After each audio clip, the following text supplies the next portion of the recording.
Well, hello everyone. Welcome, welcome. I see we have some of you joining us a little bit early. We still have 3 or 4 minutes before we officially get started. If you've been with us at all earlier this week, you already know what's going on. I wouldn't even be surprised if some of you have already put answers into the form. But if you have not joined us before, we have a Microsoft form where you're going to be able to talk to us. And we're just going to get things warmed up with that form right before we start. So I'm going to kick it over to Amar. Amar, take it away. Hey, thanks, Michelle. Good morning, everyone. Thanks so much for joining us. Why don't we get going with that next slide and dive into our little warm-up activity we have going every morning. We're going to go answer some questions about alternative energy. If you want to send us your answers, you're going to use the website thecc.page/earthform9. That's how we can see your answers.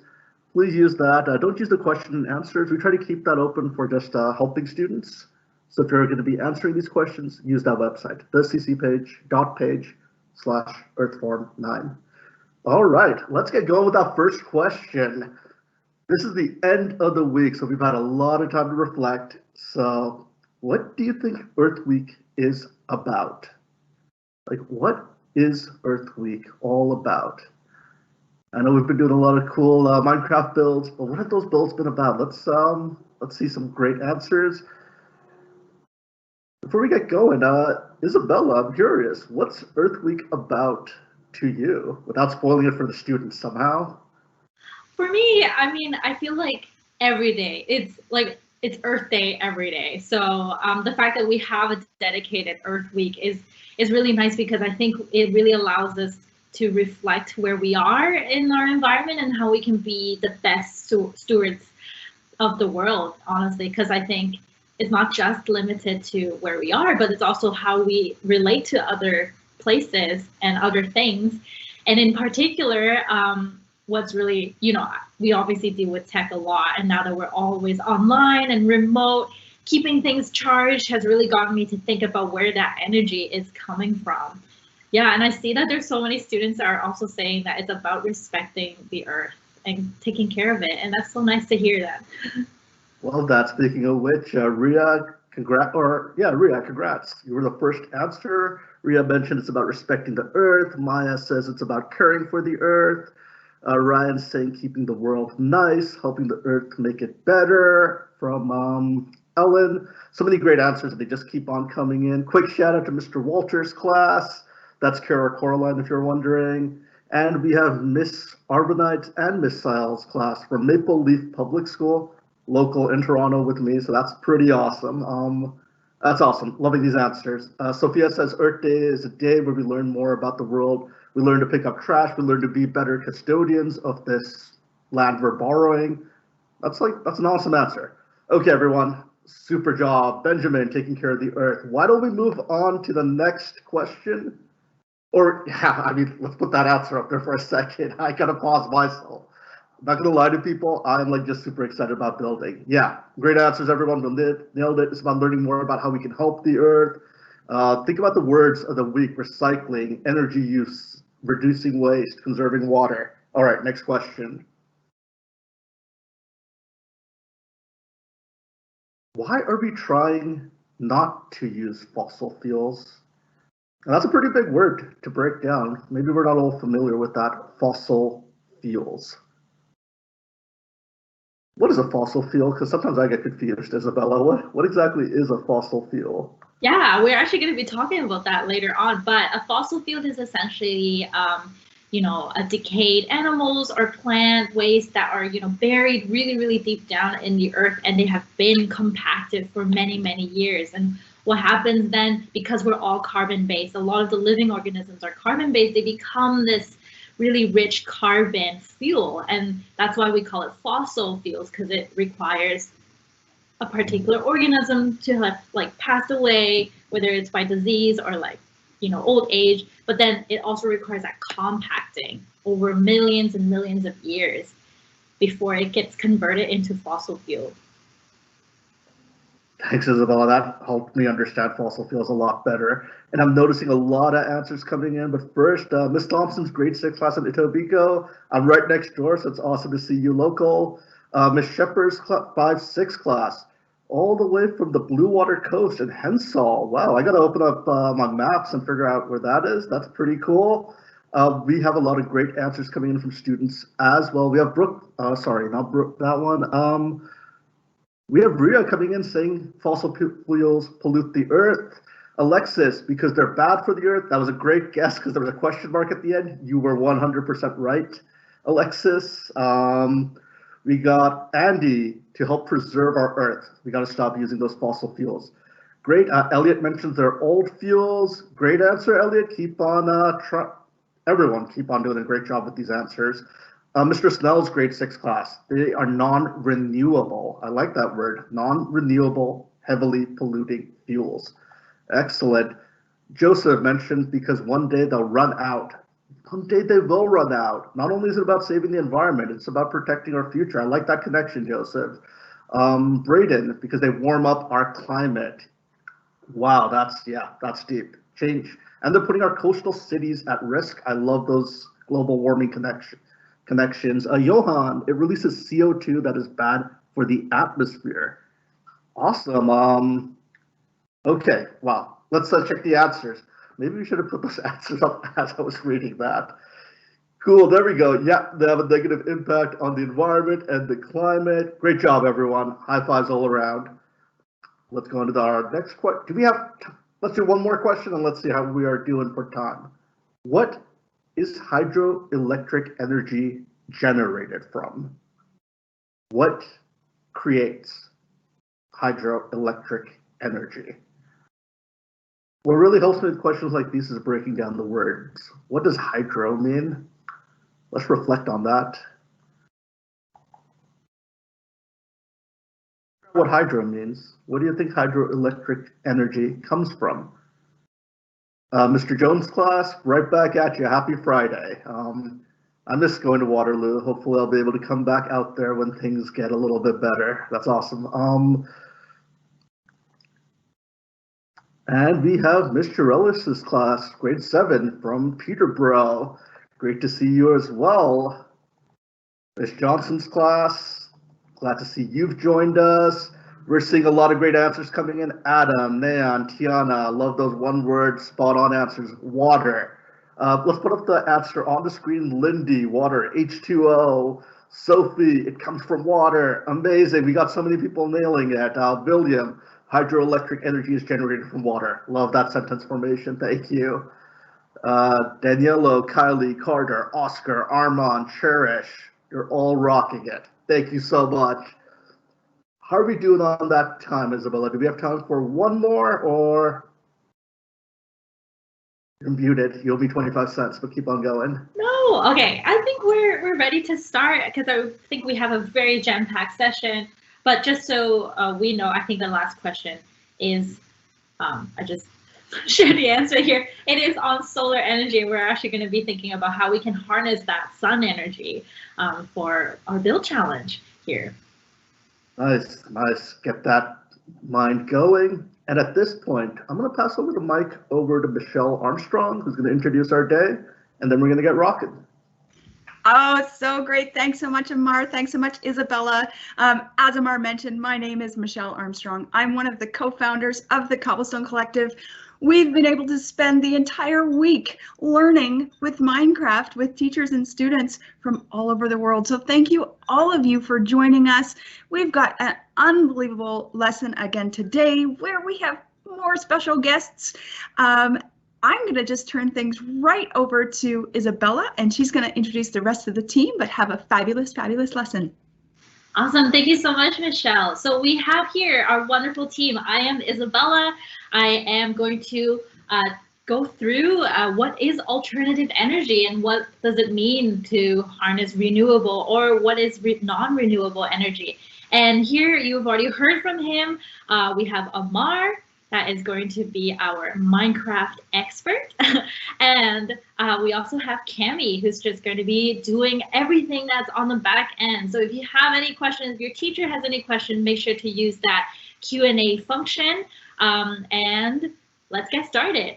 Before we dive straight into learning, I just wanted to acknowledge the land that we're in, because it is so very likely that you are participating and learning from or near a traditional territory land of one of the many Indigenous groups across Canada. Here where I'm from, Toronto, I just wanted to acknowledge that I am presenting from the traditional territories of many nations, including the Mississaugas of the Credit, the Anishinaabe, the Chippewa, the Haudenosaunee, and the Wendat peoples, and is now home to many diverse First Nations, Inuit, and Métis people, whose beautiful land on which I am able to teach, learn, and explore, as well as share the passion of technology with you all.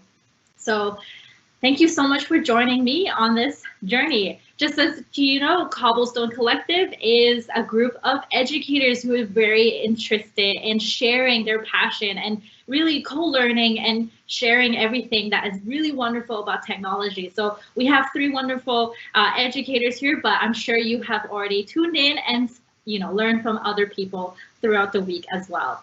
A couple of rules, as you might have known, always be open to learn. We're going to be learning some big words today, and then pause and play. This is just a video on your screen. If you're finding that this is really fast, just click pause, do what you have to do, and then click on play, and you're back to where you have to be. And just explore, build, and really, really have fun, because at the end of the day, that's what Minecraft is all about. Alrighty, so again, we're just going to keep using this form. I just wanted to hear from you. I think I've heard from a couple of people already, so well done. I just wanted to see what grade you are in and where are you from. I know we have Waterloo that's coming in. We have Etobicoke. We have our Toronto here. And bonus points, if you can name a type of renewable energy. We sort of already talked about this at the start. So feel free to repeat that if you want, if you remember what energy we talked about, or if you can name a new one, go ahead as well. Mar, what sort of answers are we getting so far? Well, before we get going, I just want to say hello to Miss O'Neill's class and Mr. Lamara's class. That's Cassandra. We're getting some great answers. We've got Tom coming in from grade 5. We are seeing Ellen from grade 4. We're seeing Max from grade 5. Don't forget to name where you're coming from and one renewable energy source. Great job. Max is saying grade 5. We got Miss Clutchy's class coming in from Thunder Bay with grade 6. Gorgeous Thunder Bay. I know I saw a few folks coming in from Florida earlier. They introduced themselves. So we got people as far as Jacksonville, Florida connecting. Yeah, that's pretty awesome, right, Isabella? Yeah, we're all over the place. And thank you so much for joining us on a Friday. Woo. That was a Kason from Jacksonville, by the way. Good to see you, Kason.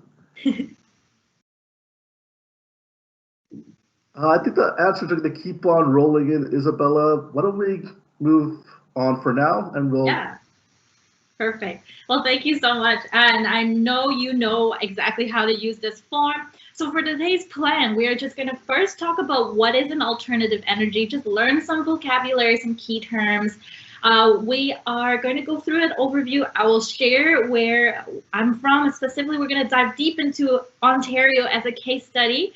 And then we're going to explore Minecraft to just sort of give you some inspiration for your build challenge. And then we have a very special guest that's coming from Lion Electric, and they're going to show you something that's really special. They're going to be tuning in live from their factory and show you what they're building there.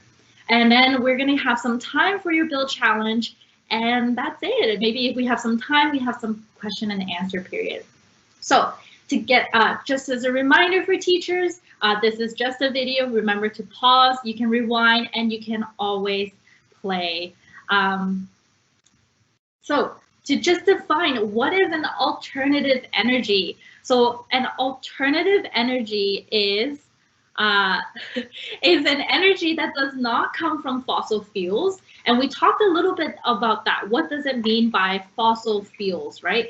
Fossil fuels are usually from decaying organisms and that have been compounded on Earth for a very, very long time. And that gets converted into this carbon-rich fuel that we call fossil fuel. Now, we know fossil fuels are bad because I can see that you already know that it produces greenhouse gases, and that contributes to climate change.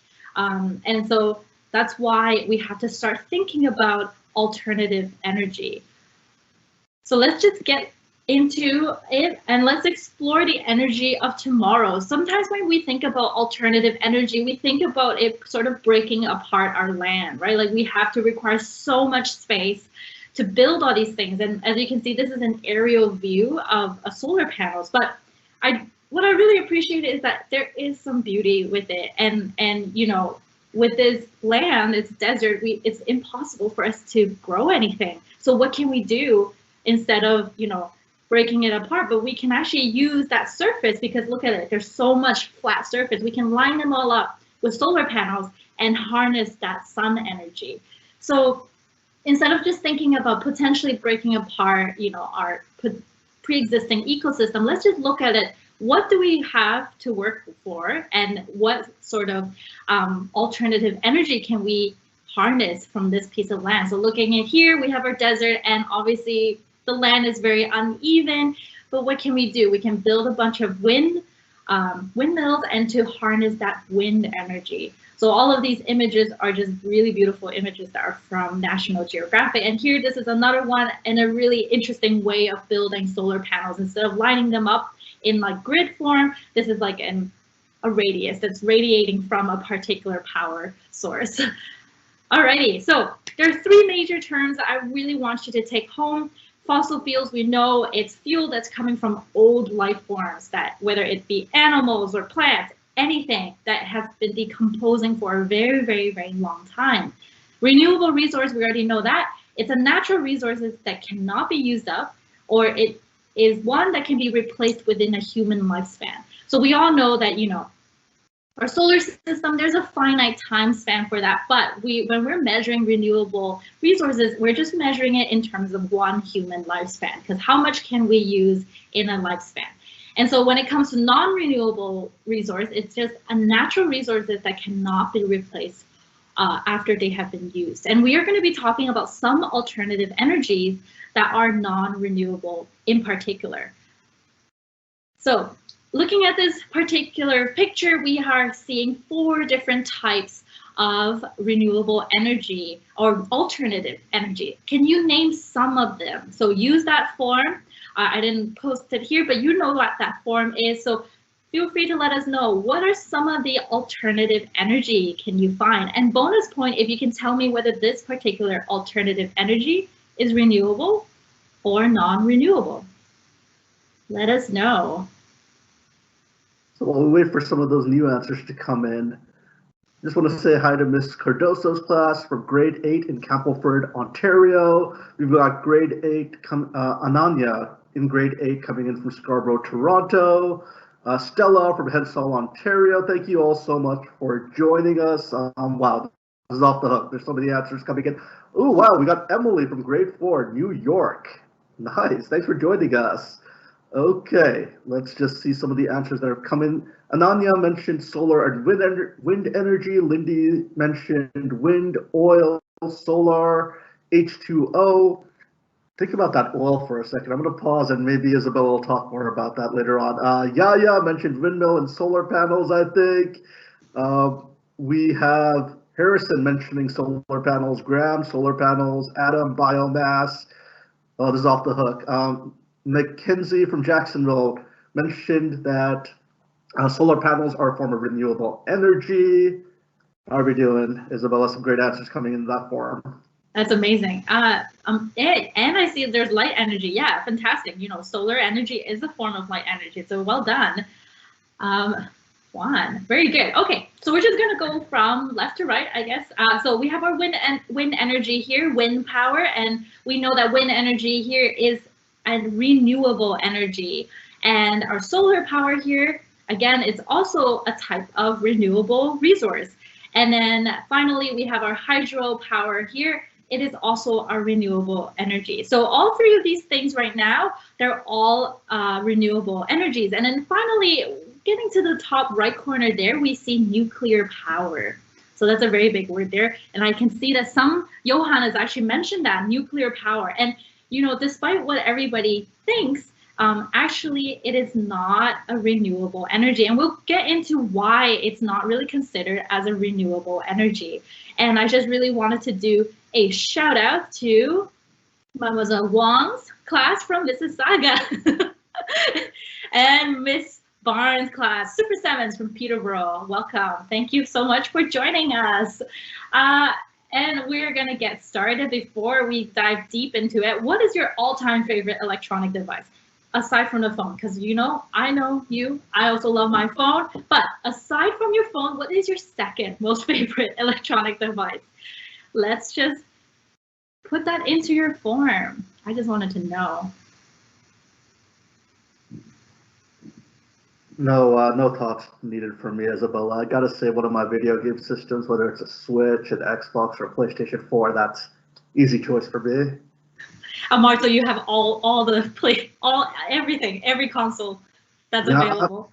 I'm a generation behind right now. I still got to upgrade to the next gen, but yeah, last gen. Nice. How about you, Isabella? What's your favorite device? Oh, my tablet, for sure. Hey, that's kind of cheating. That's so similar to like a smartphone. It's almost the same. No, I just feel like tablets, like I use it to watch TV. That's bad. But it's so much better in terms of like the pixels now. Like it's better than my computer and my computer and my TV. So I can bring that around.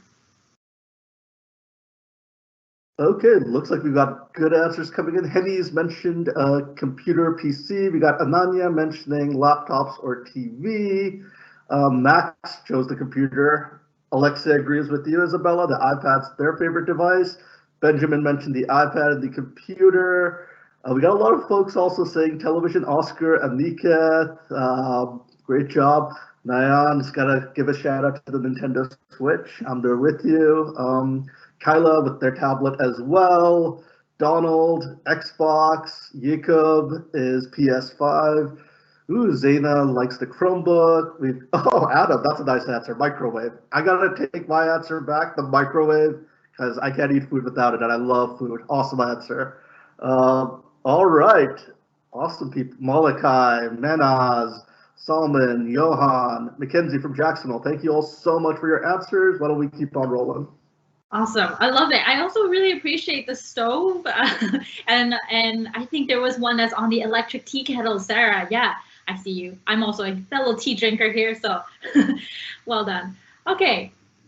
So there are so many different household items that require electricity. And I think a couple of you actually have mentioned it. I see a light bulb, we have our stove, our water heater, washer, dryer, and obviously our good old favorite, our phones, tablets, computers, TV, all of those personal entertainment systems, all of those things require electricity. So, we use electricity regularly, and so we really need to harness that in a sustainable way without, damaging the world.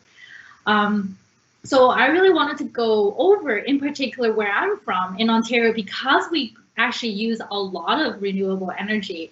So you can actually go into a public website and you can see that in this breakdown, Ontario uses a lot of nuclear energy. So it's about 60%.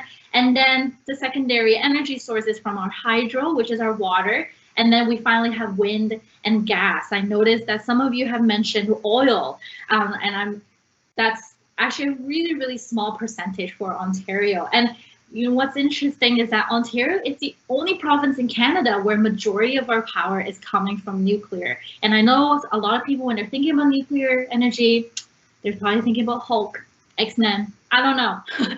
They're thinking about all these weird things that could happen potentially, because we only really hear about the negative side effects of nuclear energy. And really, what's really fun fact is that our reactor is one of the simplest reactor in the world. And it came from a necessity, just because after the 1960s, we were sort of pushed out after the Manhattan Project. And it's a simplified reactor because the starting material that we need to use for our nuclear plant is actually very cheaply sourced. We don't have to use a very, very refined uranium that's very, very expensive. What we can use is like a a dirtier version of it, and we can buy that in a very, very cheap way. And so that's what allows us to create a very sustainable nuclear plant, because of our starting resource being so cheaply sourced. If you go to the southern parts of our province, because we have so much flat land, you can see a lot of wind turbines. So you can see all of these things along off our highway if you're going down south, and we're just harnessing our wind energy whenever and we can. And of course, our lovely Niagara Falls, if you know of it, in addition to being known for its beauty, it's also actually a major hydropower plant. So we actually harness all of that water that's been coming down from Niagara Falls to generate that mechanical energy, that moving energy, into electricity. So now we're going to start thinking about how can we convert different energy. So we have our solar energy, light energy. How do we convert that into electricity? How do we go from moving energy, mechanical energy, into electricity? And that's what we're going to talk about in Minecraft. So I wanted to go over some of the pros and cons here with power, because we really have to think about where we're building and what we have access to. So the problem with hydropower, as you can see, and what most people fail to see, is that we only really focus on what's beautiful in Niagara Falls. But if you sort of walk past a little bit, you'll see this major dam that's been built, and that needs to really generate that massive water moving energy. So it really damages a pre-existing ecosystem. It displaces people. Imagine if you were normally living here, you have this really wonderful view at the falls. Well, the government is now telling you to leave because they have to build this hydro plant. So, and building it is very, very costly. As you can see, you need to require a massive, massive dam to be built in order for you to harness that energy to really generate usable electricity. Next up, with our nuclear power, we all know there is a massive waste disposal, and with the waste disposal, it's radioactive materials as well. So you often have to think about how you can properly dispose of this waste. Even though it's super efficient, as you can see in our province, we use a lot of it. Sometimes we have to consider where we're putting that waste, and are we really doing our environment justice if we're disposing this in a non-sustainable way. And one thing that it's a really big word that people are really, really afraid of is called nuclear proliferation. And that's the idea of when people think about a country being able to harness nuclear power, the next step is potentially nuclear weapon, just because that technology, that transition between nuclear plant and nuclear weapon is very, very similar. And so there's a lot of fear around that. So even though there are countries who are really asking for, getting that technology to get started with nuclear power, but a lot of people are really afraid of that because that potential next step, that means that you can really militarize it, and that doesn't really bode well for the world, of course, we know that. And finally, with our problem with wind and solar power, obviously that's great, but it's so weather dependent. Can you imagine if you were living, let's just say, I know in BC, it's a really rainy, cloudy area, and you're not able to generate that much solar energy. So you're not able to sort of gain that sun energy and convert that in a usable electricity. So there is a normal base load. And what that means is that there's a minimal amount of energy that they need to first collect before they can convert into usable stuff for us. Same thing with wind, same thing with sunlight. So it's very weather dependent and it's very finicky. So unless you are living in a place like a desert where you're going to have a lot of sun energy, you can harness that. It really is not the best source of power. So you really have to consider that. So in looking at Ontario, we're actually collecting our energy from different sources just in case. And what's great about it is, it's sort of like an insurance policy. If one of the power source breaks down, then at least we have a reserve from a different power source. So I see that. I think Tom has asked a question, what is the best option for energy here? Those are some of the considerations that you have to think about. Do you want a combination of energy, or do you want a potential just one type of energy. And then in that case, you have to really consider what's around you in that space. So in Minecraft, really consider where you're building, and feel free to break apart things and really gain all that sunlight energy if you want to just use solar. Alrighty, and we are just going to, before we get into our Minecraft, just as a little summary here. So just what one is more sustainable? We have to consider what energy is renewable and how much power does it generate for us. Nuclear power is not renewable, but it gives us the maximum amount of energy. Solar and wind, they're renewable, but it's weather dependent. So you really would be at the whim of the weather to gain that particular energy. So things to consider, and hopefully that will give you some idea into what sort of energy you want to harness in Minecraft. Alrighty, and just want to do a little shout out just because this is going to be related to your build challenge.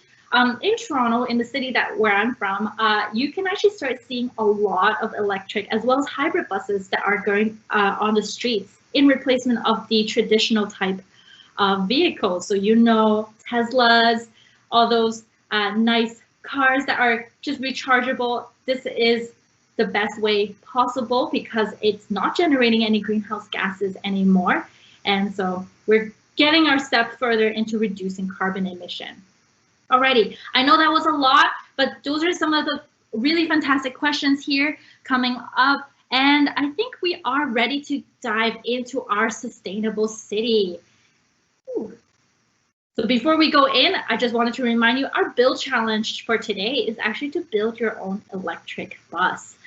So think about how you're going to be building a bus. If you've seen double-deckers, feel free to build a double-decker bus if you want to maximize people load and all that. Yeah. So as we're going into our Minecraft sustainable city, we are going to be going into our alternative energy lesson. And I'm going to pass the mic over to Amar, who is a Minecraft expert, and he's going to walk you over how you can go visit our hydro plant. But before we start, I just wanted to give you a heads up as to what to look out for in our city here. So we're going to be touring. This is what I really want you to look at if you're going to be harnessing our hydropower. We are using water flow to convert this moving generator. So it's moving this particular generator, and we're converting our mechanical energy into electricity. And then Amar is going to walk you through this in a bit. So just make sure you're logged in, and I'm going to give you some time as we're going through it. So make sure you're logged into your Minecraft EDU with your school account. Click on play. You're going to create new. And if you're already in Sustainability City, you should already see that. But let's just create a new one so we can start from scratch. We are going to be visiting our hydroelectric power plant, and then we are going to be going over to our windmill. And if you wanted to continue on, feel free, but we are going to stop there because our expert is here. Alrighty, Amar. All right. I know a few of us might be today, so I'm just going to show us how to get this world if you already don't have this world. Once you log into Minecraft Education Edition, you're going to go over to New and Featured. New and Featured. Once you enter that, it's at the bottom right hand of your screen. It says Sustainability City. You're just going to click on that and click on Create New World. One more time from the top, and then we're going to get started. If you're brand new today, you don't have the world ready yet, you're going to log into Minecraft, head over to New and Featured, bottom right, Sustainability City. You might need to scroll down. My screen's pretty big, so it's fitting in there, but if your screen's a little bit smaller, you might have to scroll down. It's in the bottom right corner. And then just go ahead, hit Create World. While this loads, I'm just going to guide us through maybe the next 30 seconds, and then we're just going to explore it on our own. Once you log into this world like I have, kind reminder right now, if you're still loading, you can always pause the screen. Like you can pause it until your screen's ready. Come back, join us. Once you're in this world, you're going to be inside this classroom, and we're going to just walk over to the teacher, talk to the teacher, and today we're doing lesson 6, which is on the power grid or alternative energy. So go ahead, click on lesson 6. Once you talk to the teacher and select lesson 6, you'll notice those orange sparkles come up. Go ahead and follow them to the electric bus. Remember to use the crosswalk, okay? We don't want to jaywalk today.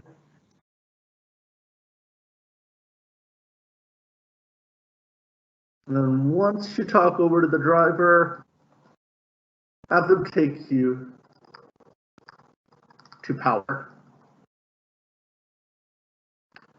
And from here, I'm actually going to continue my tour silently by talking to this NPC, and I invite you to do the same. Don't forget to talk to the teacher when you start. Hey, Amar or Isabella, how much time do we have to explore here? Because I also see our special guest is here. I'm so excited. How much time do we have to explore? Yeah, we actually have until the 45 mark. Yeah, until the 45-minute mark. So we do have some time, and feel free. Like, it's okay if we don't have enough time to finish this tour, because you have time at the end of this lesson to continue on too. So just follow Amar as we're going through our hydroelectric plant.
And students, you have just under 10 minutes to work on this, but if you are having troubles, feel free to use the Q&A now. This way we can respond to you in chat. So if you are having trouble getting in, either the teacher or students, go ahead and use that Q&A and we can help you out if you're having troubles.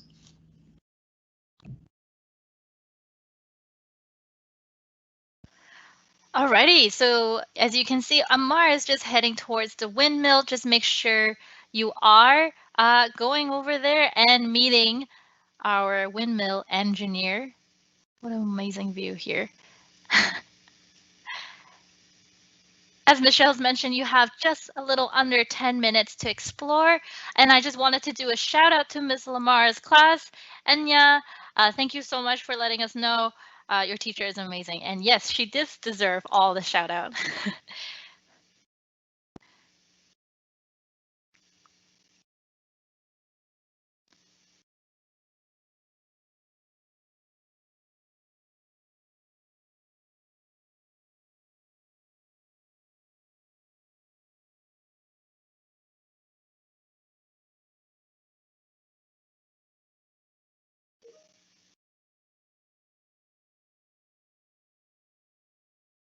Hey, Isabel, are you scared of heights out of curiosity? No, no. Are you? I am petrified right now. Yeah. So as you are getting over, this is the scariest part, I think, because you are now riding, yeah, on the wire to just act as like electricity as you're getting out of this plant. It is super scary if you're afraid. Yeah.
Alrighty, so if you have made it to where Amar is right now, where you're just following the electrical grid via wires here, you're in a right spot. This is good. I think a couple of students have asked if this is due, when this is due, Roshan. It is not. You just need to make sure that you are completed with this particular tour before you start building, just because it's really important for you to reach to the very last plant, because that's a different type of energy that we haven't really discussed here. It's converting waste products into electricity. And that's a very fantastic plant for you to start your build challenge there. Especially when we're building a bus, you want to think about where it's going to get charged, where you're going to build the garage.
As you are following the tour, just make sure you are ending your tour at the landfill bioreactor, where Amar is right now.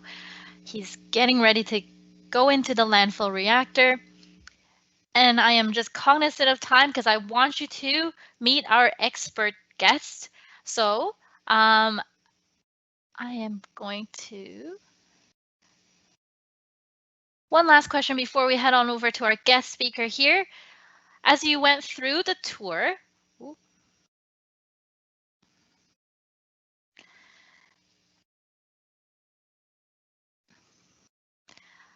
what is the one thing that you discovered about alternative energy? What is the one thing that you discovered about alternative energy? If you could just let us know in the form.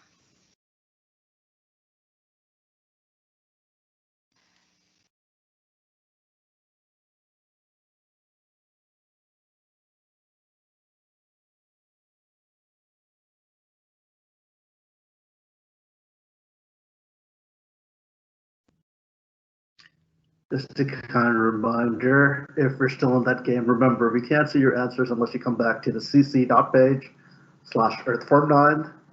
And what is one thing you discovered about alternative energy while exploring the sustainability city? What's one thing you discovered today, Isabella?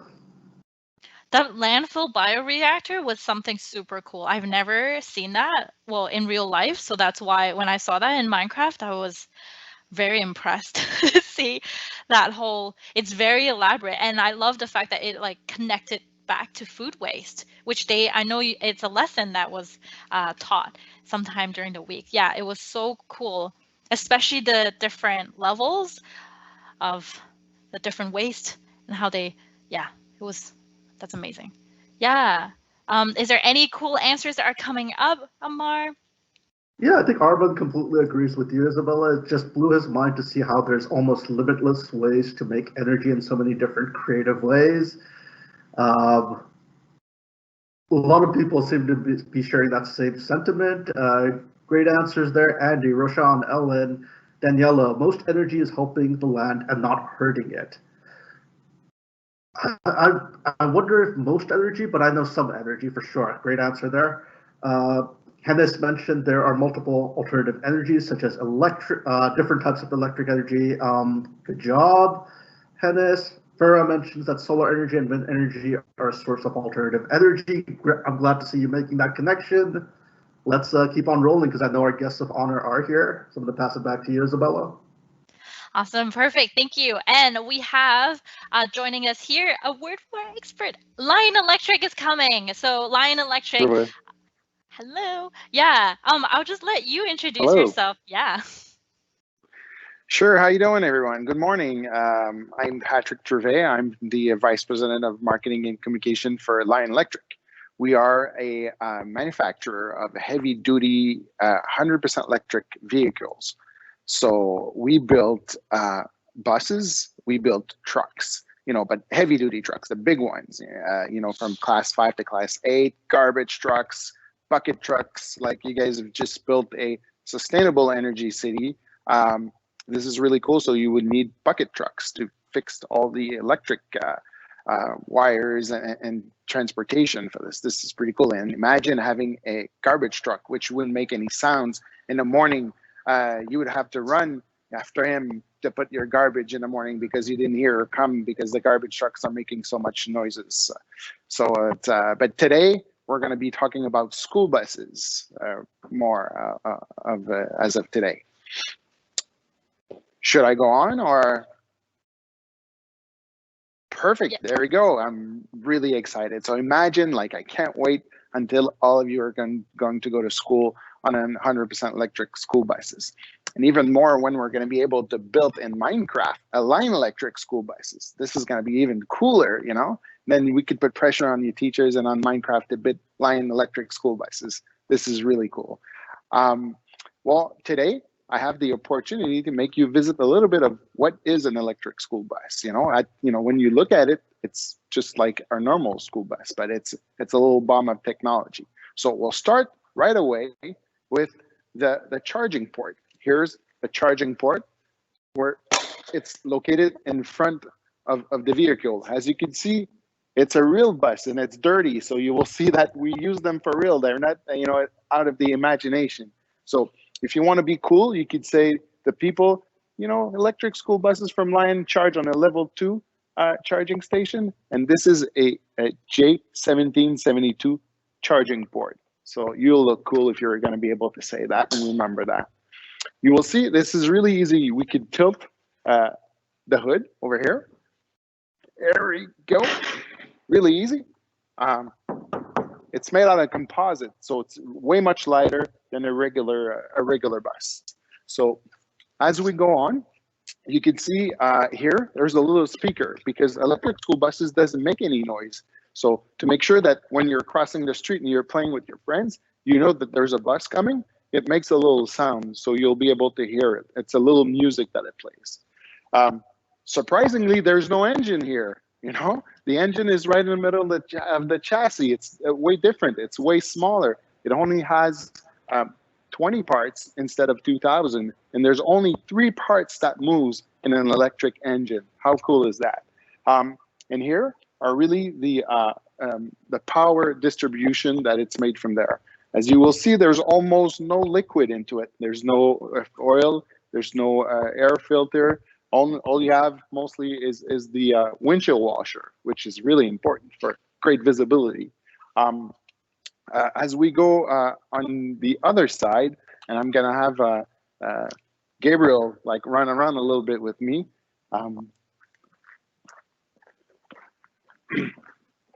Again, you see these are just normal parts from just like a normal combustion engine. So the parts that you will find on an electric bus is quite similar as a combustion engine.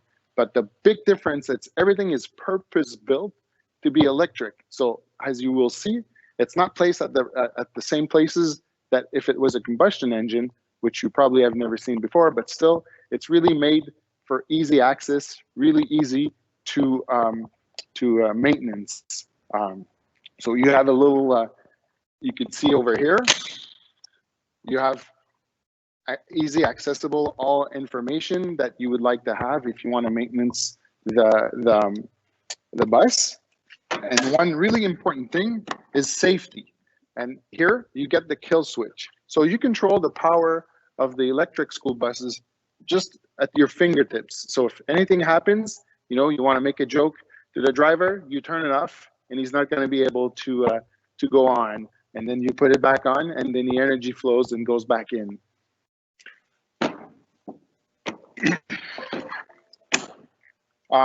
As you can see, it's composite. It's not out of metal, it's composite body. The reason we've done this, it's unique to Lion, it's because of the rust. There's no rust, there's no corrosion, and it's really lighter also to be to operate. And so for a better performance on the electric school buses, it's a lighter bus, much better. And also you will see here at the bottom, these are different panels. They're different from one to the other. It's just like like Minecraft. You could build them one piece at a time. And these are the panels that are being the most being replaced. So all you could do is take them off and put them back on. And it's really also easy to have access to the batteries because the batteries are mounted in the middle of the chassis to have weight stability and also for safety. These vehicles are the safest vehicles on Earth, even safer than a plane. So the way they are being built. So when you go to school, you can be reassured that it's really safe for you to go to school. So I'm gonna pull the hood off right here. There we go. Just only one hand. And if you look at the top, above the school bus, you can see 3 lights. This is an indicator of the how much battery you have left. So when you have 3, it's full. 2, it's half full, and 1, then you need to charge because you're almost empty on your batteries. This is unique, but also for the drivers and everyone, it's really easy to see, how much range you have or batteries in your vehicles. So let's go inside a little bit and see what does it look like. So really normal steps, made a composite again, so no rust, no water accumulation in there. So it's really fun to be. And if I go on, I'm just gonna walk back a little bit. As you can see, it's much wider, you know. The reason is our buses are 1 or 2 inches wide, and this is for, you know, being able to put 3 people per seats on the elementary school and without loss of capacity, but also for maneuverability. It's really easier to walk in. You're not, you know, stuck in the middle. So it's much more fun for people to walk around, and for the teachers and for the driver to, you know, maybe take a closer look at you to make sure that you guys are having a good behavior into the buses. So if I sit down, you're gonna see that it's really comfortable. Maybe Gabriel, if you could come and give a look.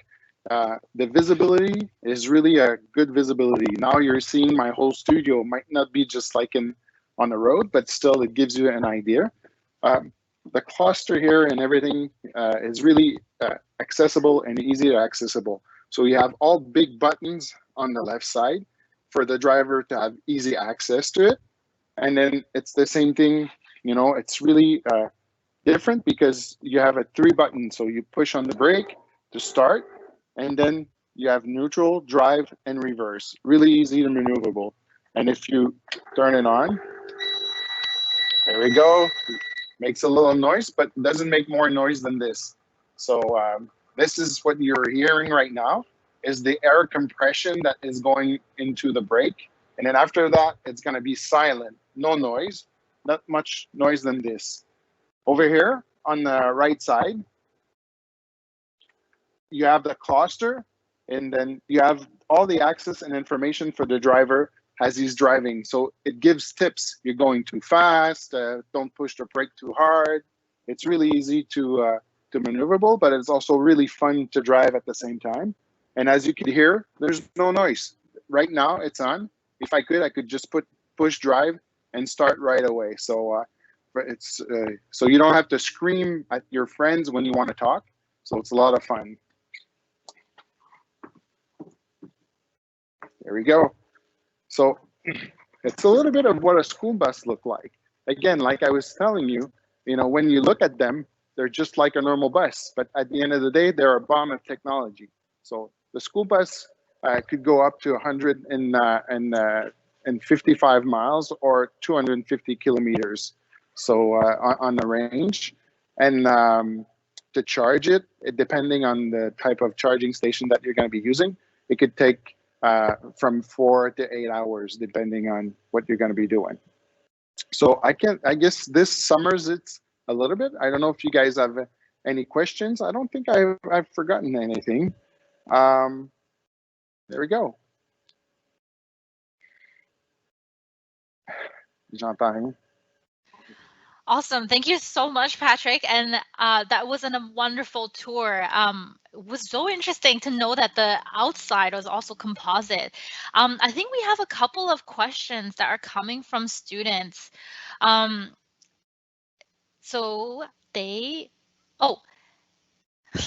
Amar, is there any? Oh, yes. I think there's one that's coming up from Evan.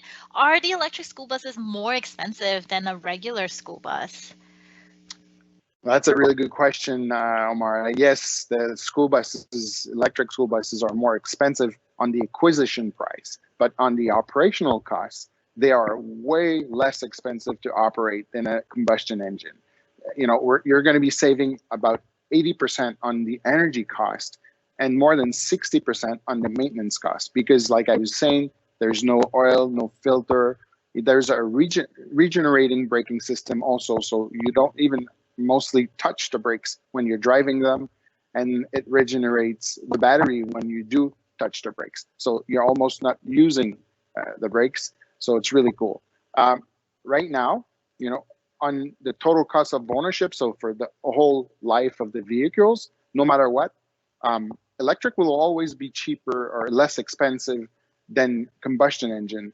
but it takes a little bit more time to absorb and have a return on investment to be significant. But at the end of the 10 to 12 years, you're going to be saving money even without subsidies. Right now, there's some acquisition help money subsidies to purchase electric heavy duty vehicles, and it reduces the price between combustion and electric. Awesome. Thank you so much. And we have a question from Haley. Why is the front of the school bus black? Is there a particular reason that went into the design? Yeah, there's a lot of rules and regulation in the school bus industry. For this one, it's the reflection of the sun on the hood, so it gives better visibility for the driver. So some states, some provinces wants them with black, some others wants them with only yellow, some of them needs to have a white roof, others need a yellow roof. It's a bunch of different little things that the states and provinces are asking for. Perfect. Thank you so much. And then I think we have a question from Elle. What are the panels on the seats? Oh, because there's seat. Yes, yeah. That's a good question. Well, it depends from where you are at. And it's behind the panels, there are seat belts. So the reason why we've done our buses 1 or 2 inch wide, it's because on these seats, you could put 3-point seating belts without a loss of capacity, which you wouldn't have. So there's some states or provinces where, they don't, the obligation of having seat belts are not there, but some other provinces and states, you have to have seat belt. So depending on, if it's for high school or, elementary school, you could put a certain amount of people on one seat. So it's make sure that you're going to be able to fasten your seatbelt. These were the panels on these seats. Awesome, thank you. And then we have one more. There's a fantastic question from Landon. What is the design process like? Going from designing the school bus to production phase, like how did you find that? What was it like? Any sort of advice also? Yeah. Oh, I mean, I love these questions because these questions doesn't come up often. And that's a really good question because the design of the buses was made to really, it's the most aerodynamic bus on the market. And it was all well thought of for electric. When I was talking about purpose-built electric and the importance of, it was designed for it. So since we're a lion, I don't know if you could see a little bit, but we kind of give him an impression, the eyes, little mouth of the lion. And we have designers, and then it's really something that you will see on all Lion's vehicles, the way the lights are designed and made, and the nose. So we want it to look, even if it's a flat nose, some of our trucks, it still has the look of a lion. And, it's really fun because I do have the opportunity to work with the designers on all the different vehicles that we're building, and we're creating a lot of new vehicles as of today. We have 7 available models today, and then from 24 months from now, we're going to have over 15 of them. So it's a lot of fun. But design is just a question of making sure that the vehicles perform as good as it should, but also when you're doing something, it's going to be good for the environment, but you may as well make it look good. You don't have to. It doesn't have to be ugly. So this is the opportunity that we took is to make a beautiful product and have our designers and let them go free and say, you know what, bring me something that works, that's going to be performing really well, but also will look good. So I would encourage you to build out of Minecraft or any other ways some really good looking vehicles. This is really a fun thing to do. I love that. I love that because just because it's green, it doesn't have to be ugly. Like you can feel free to be creative and, put in your little design energy into it. I love the fact that it looks kind of like a lion. Like it's so cool. We have a couple more questions. So Ishan asked, why is there a kill switch for the engine? Well, it's really for security and emergency. So if anything happens, there's two kill switch. One is right next to the leg of the driver, and if the emergencies are coming out of, if there's an accident, they would know right away where to go. So we do some trainings with firefighters, policemen, ambulance in every state and provinces to let them know where the kill switch is. So it turns the power off right away, because it's really a high voltage electricity that is going there to make sure that we're going to be able to power these big vehicles. You need a lot of electricity into it. So the different buses has from 3 to 5 batteries. So it's quite powerful for as an electricity. So it's really for a safety purpose. Awesome. And with the topic of battery, we have Owen asking, how long does the battery last? And there's a question from Lindy as well. And how can you tell if the battery is low if you're inside the bus? Well, I show you a little cluster inside the bus, and it gives you on real time, the percentage of the battery that you have. And then depending on the speed that you're going or not, it will tell you the amount of kilometers or miles that you have left. So you need to manage this. But there's also what we say range anxiety. So our buses we're able to put the amount of range that you're going to need. So if you do 125 kilometers or 70 miles per day on a route, then you don't need 250 kilometers or 155 miles. So we're going to put the right amount of range that you need to make and do your route. So it's not any problem for that on managing. And can you remind me the first question? I kind of lost it there. Yeah. How long does the battery last? Yeah, there we go. Well, the battery will last the amount of miles and kilometers that it's going to be doing. So if it's made for 250 kilometers, then you're going to be able to do 250 kilometers or 155 miles. It's not a question of time. It's a question of distance. The weather may impact a little bit depending on, if it's really cold or really hot, from 5 to 10% max. But if you're going to be heating the cabin, there's no, because we have an independent heating and cooling system, there's air conditioning and heating, it doesn't impact the range of the vehicle. So, and to charge, it takes about, like I was saying, depending on the type of charging station that you're going to have, 4 to 6, 8 hours, depending on the amount of range that you're having on your vehicle also. Perfect. And that's such an amazing thing. Like, it's not the time, but the distance traveled that they have to measure and also have to consider while you're using that vehicle. We have one more question from Camden.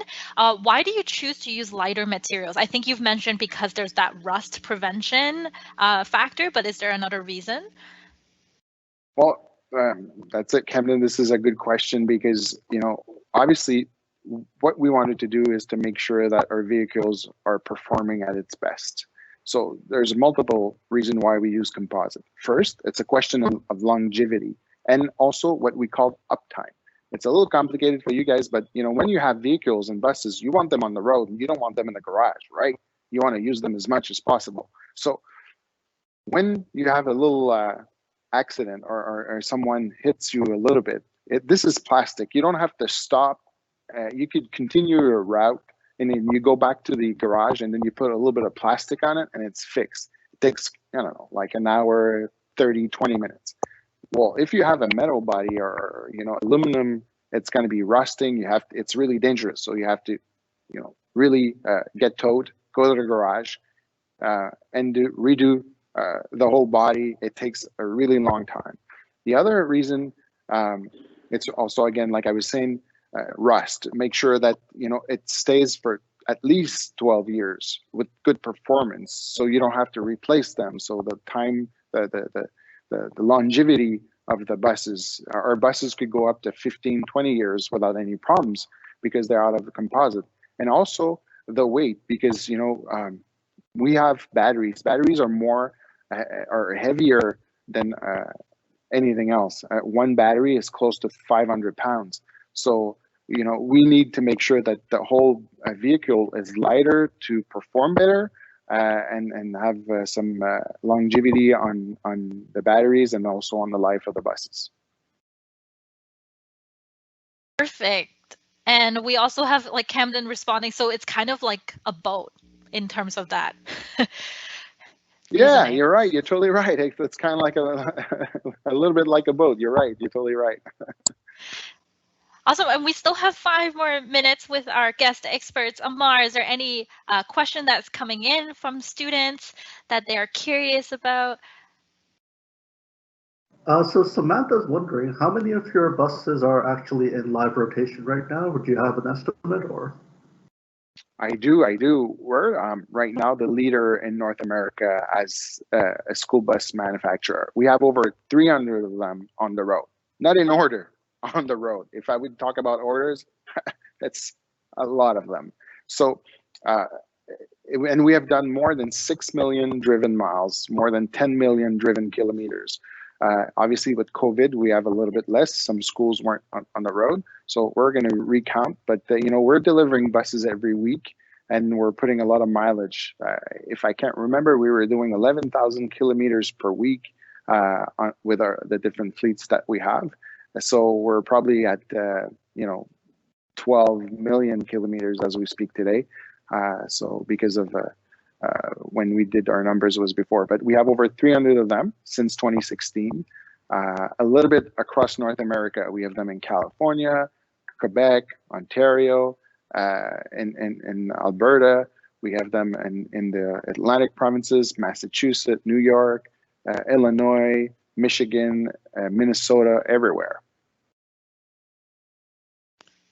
That's super cool. We have one question from Roshan. How long does it take? What is the charging time essentially? I think they are guessing that it takes 5 to 8 hours to charge. Well, charging is a little bit evolving quite fast. You have 2 types of charging that you could use. Level 2, which is what we call slow charging, which would take about 6 to 8 hours to charge a 155 miles or a 250 kilometers bus. And it takes a little more time, but it stresses less the batteries. Then you have level 3 charging stations, which are high voltage and really what we call fast charging station. It could take up to 40 minutes to 2 hours to charge the buses. So depending on what kind of charging stations you're going to be using, it takes less time, but it stresses a little bit more of the batteries. And the level 3 charging stations are a little more expensive than the level 2. So since usually a school bus sits overnight, there's no need really to go with the level 3 charging station. You could just take a level 2 and take a little bit more time. But it really depends on the uses that you're going to be doing with your vehicle. And we have, there's so many lovely questions. I wish we have the time to answer all of them. So we'll just get one last one. How many people can you fit inside the bus? And that's coming from Sandra and Jakub. Yeah, well, there's multiple type of buses. We have the Lion A, which is a small bus. You could go up to 36 people. It's a 26-foot long bus where you could put 26 people. The Lion C that I have behind me could go up to 72 passenger, maybe 74 if we squeeze them and add a little row. And the big buses, the Lion D, which is a similar bus as this with a flat nose, we could go up to 84, 82, 84, again, if we squeeze. So a lot of fun. And COVID time, maybe not, but when this is all over, we could, all stick together and be close to 72 to 80, 84 people, depending on the model that you're going to be using. Awesome. Thank you so much. And hopefully you'll get to visit some of these schools. I know that some of the students here are loving this tour. So thank you so much. Just write to me. We'll send you information and then maybe a bunch of different things. Maybe we could organize a little contest, a little something, a little visit with our, we're going to be doing ride and drives across Canada and the US. We'd love to stop by your school. If you have more questions, let me know. Just write to me. I'll be more than pleased and answer all the questions. But yes, it would be fun to organize a ride and drive with all you guys in the coming weeks or months. That's for sure. Just let me know, and then we'll organize that. We'd be more than pleased to do so. That's absolutely amazing. So ride and drive. Thank you so much. And if there's any additional questions, we'll send them your way. Amar, do you want to do a little shout out?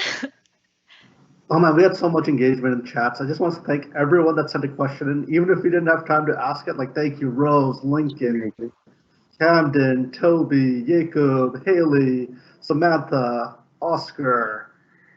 Oh man, Aditya from Madame Wong's class, Daniello, Roberto. Thank you all so much. Michael, we see you. Roshan, Maddie. Thank you all so much for all the great questions. Thank you, Patrick.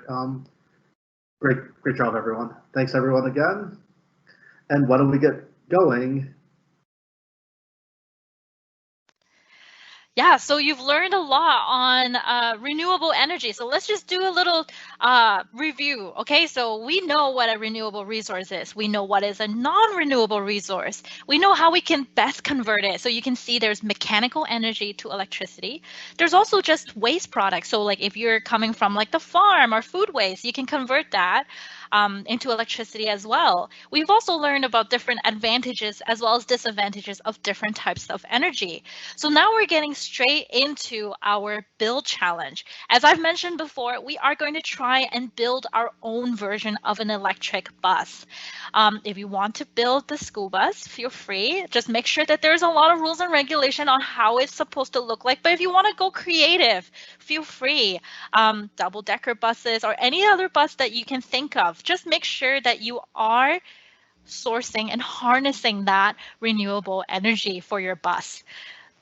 So Amar is going to show you how and where we're going to be building this, so I'm going to let him go through this in particular, but what I really wanted to go through is that there are 3 different levels of build.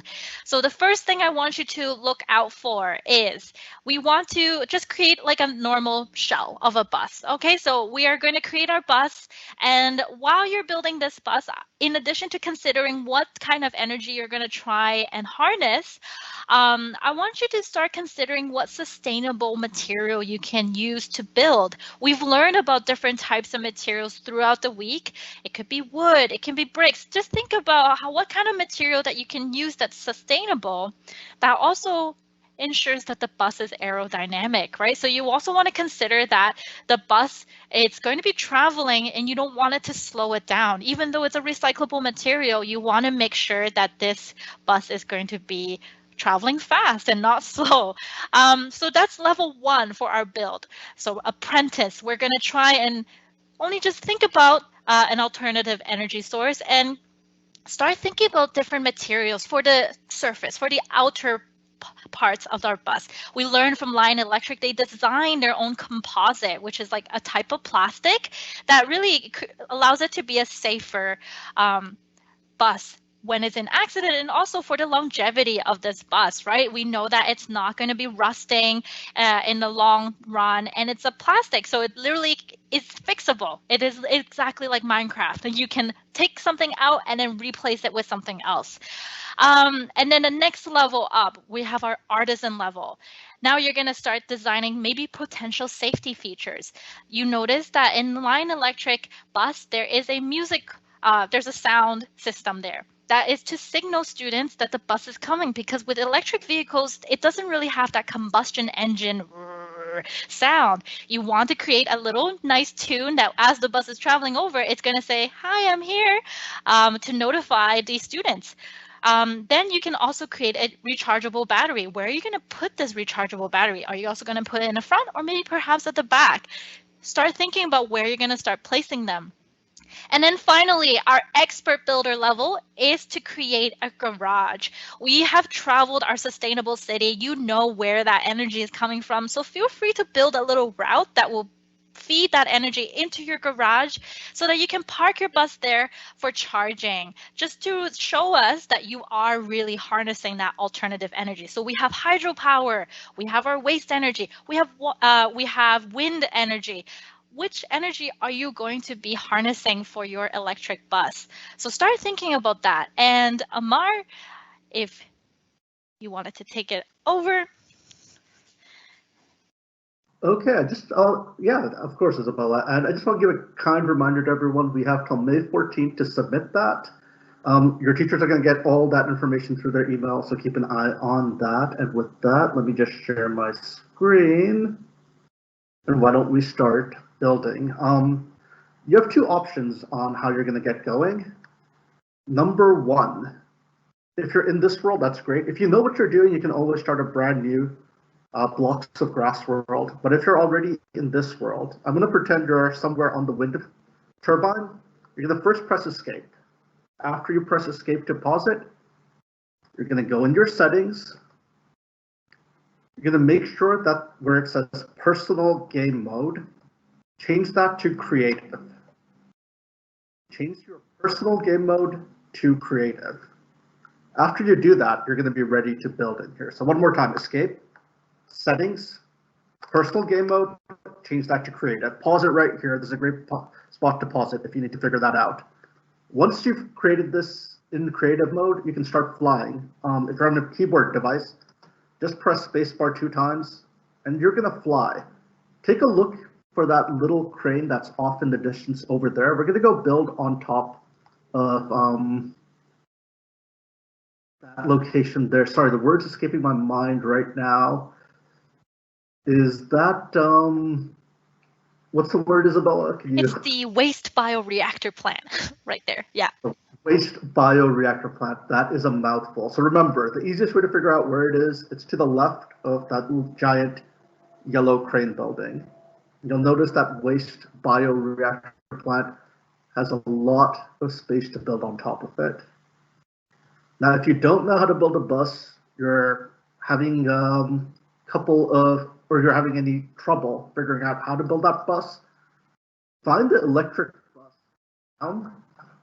You can use those to inspire you. I'm also going to get building on my screen, so you can watch it over here. I'm just going to start putting my materials together if you bear with me. And let me know if there's any comments or questions, Isabella, and I can always talk about those. Otherwise, I'm just going to focus up on my end over here. Yeah, we have a very creative question here. From Jimothy, can we use flying machines? Feel free. As we mentioned before, like, you want to be creative. So be creative. Minecraft is allowing you to be that designer. So enjoy. And we have the time. So you have until May 14th to submit it.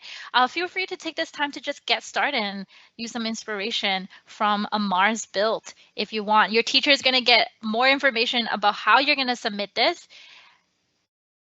So don't worry, we have until May 14th, plenty of time.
Amar, we have Aiden from Miss Barnes Super 7 class. How do you do that fast building trick thing?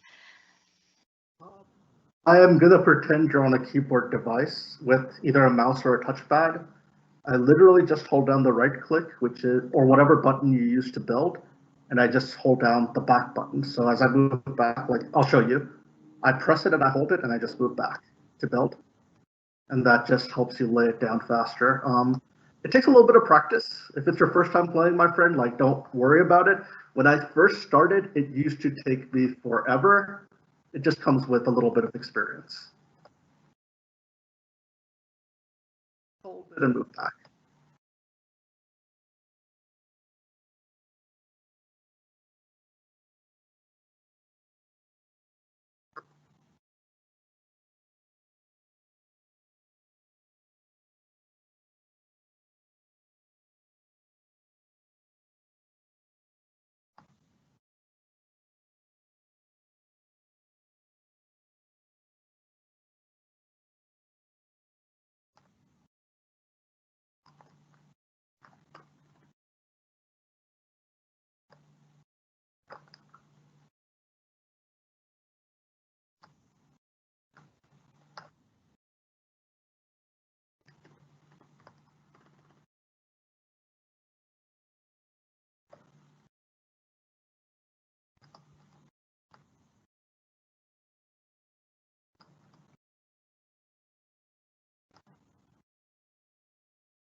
So Maddie, I think your question, does your bus have to move? No, you can just build a bus and just be mindful of what energy source you're sourcing it from, in particular to creating that garage. So that's it. Like, if you want to make it to move, by all means, but that's not compulsory.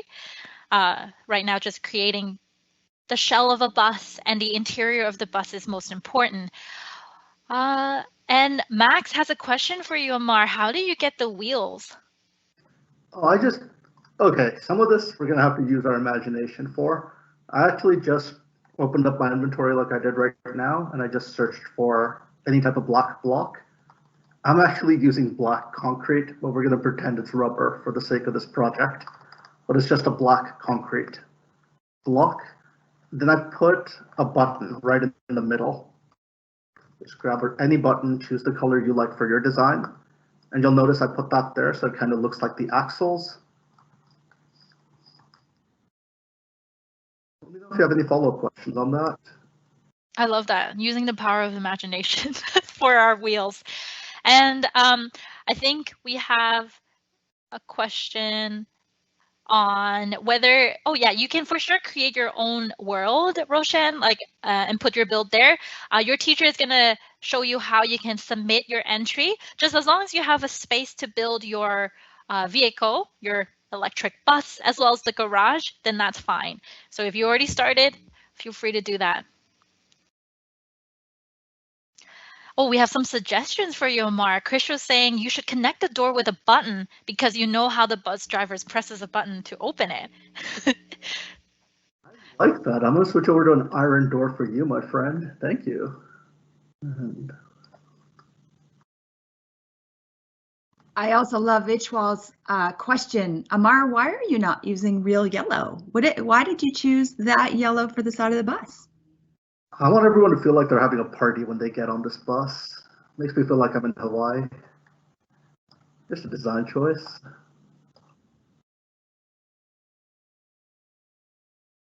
Look at that automation button. Love it.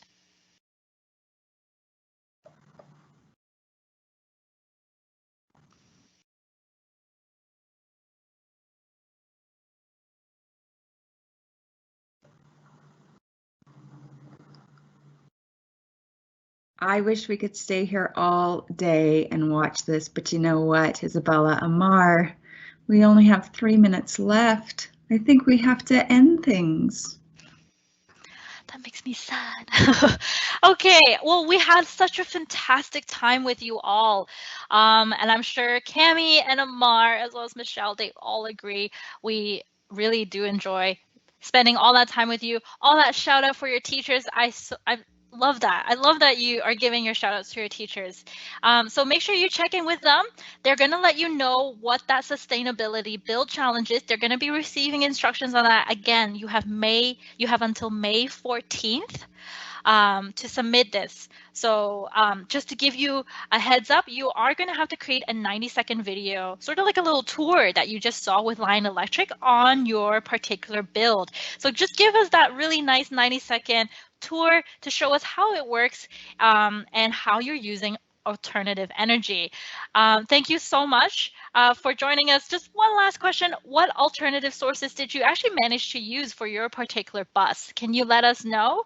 I'm curious to know, because I know some people will want to just build your entire bus just full of solar panels. So it's like a reflective bus to make sure that it's sustainable that way. But I'm just curious. Let us know. What are alternative energy sources that did you use for your bus? And that's your last question. As the answers are coming in, I just wanted to thank Michelle, Amar, Cami, everybody, Lion Electric to be here. So thank you so much. I really appreciate your energy on a Friday. Thank you so much for joining us. I hope you've learned a lot about the world and hope you had so much fun on Earth Week. And you can continue learning over at the cobblestonecollective.ca. If you've missed a lesson, feel free to go over there. You can find all the other lessons there. That's awesome. While we wait for some more answers to come in, I do want to give a quick shout out to Lincoln, Lindy, Hennis, Sophie, Landon, Alexi, Camden, Tiana. Thank you. Thank you, everyone. Not just our great team over here, but all of you for making this possible and joining us today. Aiden from Miss Barnes' class, Harrison, Krish, Mustafa, Roshan, Max, Elijah, I may have mispronounced that. Apologies. My name's Amar. If people mispronounce that, my bad. If I did that to you, know how it feels. Maddie, Connor, Oscar, Allison, Miriam. Thank you all so much for joining Miss Aravanite's class. Thank you again so much. We got one answer on the power source. Harrison's going to be using those solar panels with a few levers. Interested on seeing that finished product, Harrison. Make sure you get that in by May 14th. I'm going to pass the mic over to Michelle and let's wrap up. All right, everyone. Well, thank you so much for being here. I just can't tell you how great it was to learn alongside all of you and Lion Electric. Isabella, thank you so much for taking us through that. Amar, thank you for being here and all of those awesome shout outs. Cami in the background running that Q&A and production, thank you so much for being here. And most importantly, you teachers for allowing your students to do Minecraft during class time. And students, thank you as well for being here. We hope to see you again one day soon. Have a great, great, great day.